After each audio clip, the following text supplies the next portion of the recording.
Please welcome the Reverend Dr. William Barber II.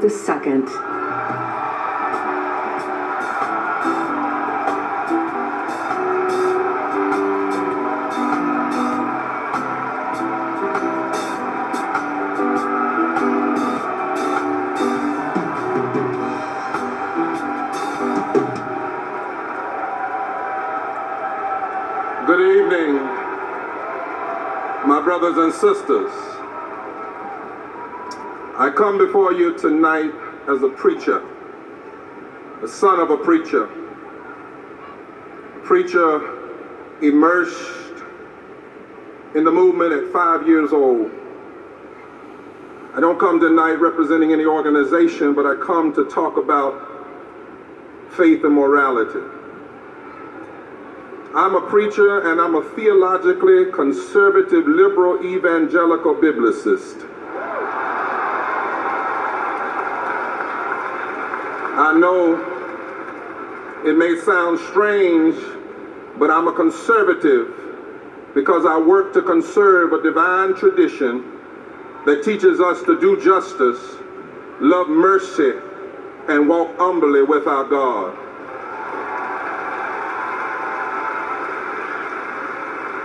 I've had the privilege of traveling the country with the Reverend Dr. James Forbes and Reverend Dr. Tracy Blackman and Sister Simone Campbell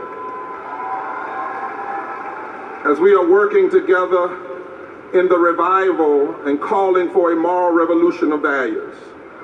And as we travel the country and we see some things, that's why I'm so concerned about those that say so much about what God says so little, while saying so little about what God says so much. And so, in my heart, I'm troubled, and I'm worried by the way faith is cynically used by some to serve hate, fear, racism, and greed. We need to heed the voice of the scriptures. We need to listen to the ancient chorus in which deep calls unto deep. The prophet Isaiah cries out, "What I'm interested in seeing you doing, says the Lord, as a nation is, pay people what they deserve.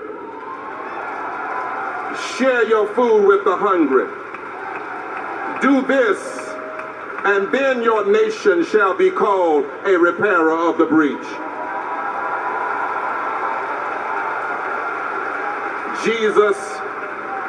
Jesus, a brown-skinned Palestinian Jew, called us to preach good news to the poor, the broken, and the bruised, and all those who were made to feel unaccepted. Our Constitution calls us to commit our government to establish justice, to promote the general welfare, to provide for the common defense, and to ensure domestic tranquility. Now, to be true, we have never lived this vision perfectly, but this ought to be the goal at the heart of our democracy. And when religion is used to camouflage meanness, we know that we have a heart problem in America.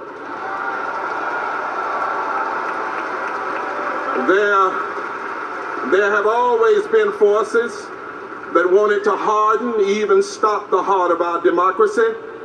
But there have also always been people who stood together to stir what Sister Dorothy Day called a revolution of the heart, and what Dr. King called a radical revolution of values. I say to you tonight that some issues are not left versus right or liberal versus conservative. They are right versus wrong.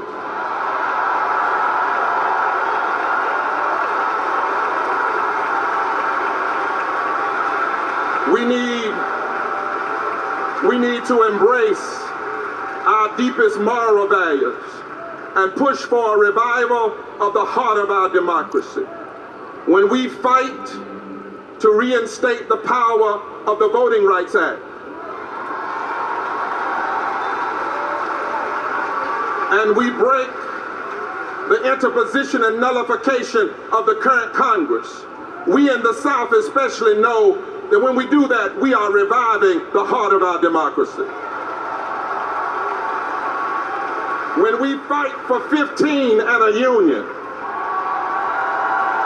and universal health care, and public education, and immigrant rights, and LGBTQ rights, we are reviving the heart of our democracy.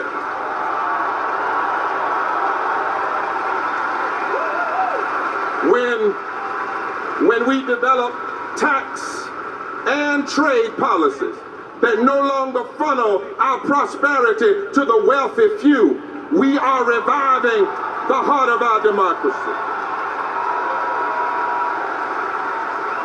When we hear the legitimate discontent of Black Lives Matter, and we come together to renew justice in our criminal justice system, we are embracing our deepest moral values and reviving the heart of our democracy.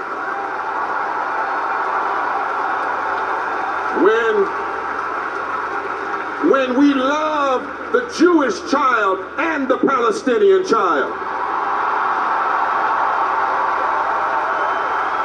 the Muslim and the Christian and the Hindu and the Buddhist and those who have no faith, but they love this nation. We are reviving the heart of our democracy. When we fight for peace, and when we resist the proliferation of military-style weapons on our streets,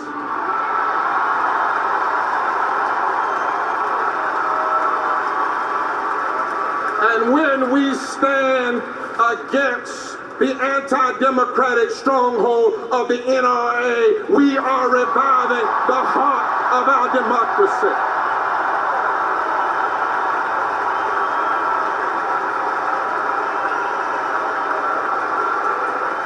In times like these, we have to make some decisions. And I might not normally be here as a preacher and an individual, but when I hear Hillary's voices and positions, I hear and I know that she is working to embrace our deepest moral values, and we should embrace her. But let me be clear. Let me be clear that she nor any person can do it alone. The watchword of this democracy and the watchword of faith is we.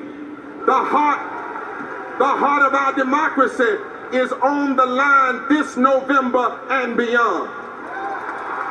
Now, my friends, they tell me that when the heart is in danger, somebody has to call an emergency code. And somebody with a good heart will bring a defibrillator to work on a bad heart. Because it's possible to shock a bad heart and revive the pulse. In this season, when some want to harden and stop the heart of our democracy, we are being called, like our foremothers and fathers, to be the moral defibrillators of our time.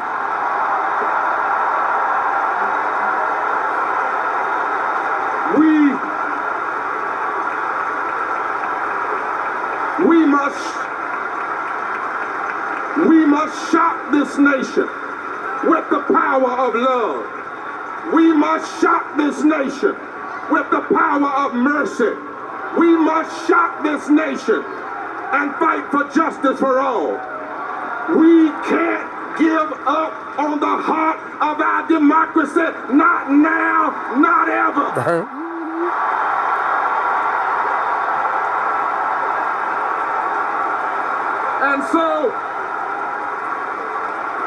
And so I stopped by here tonight to ask Is there a heart in this house? Is there a heart in America?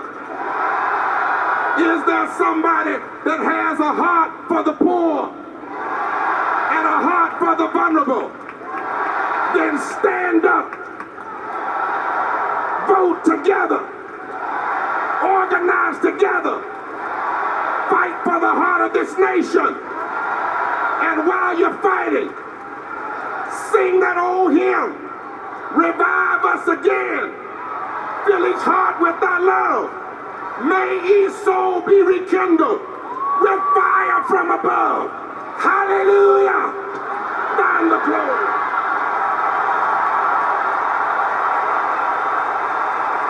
Amen. Fight for this country. Fight for democracy. Please welcome the nation's first cultural ambassador.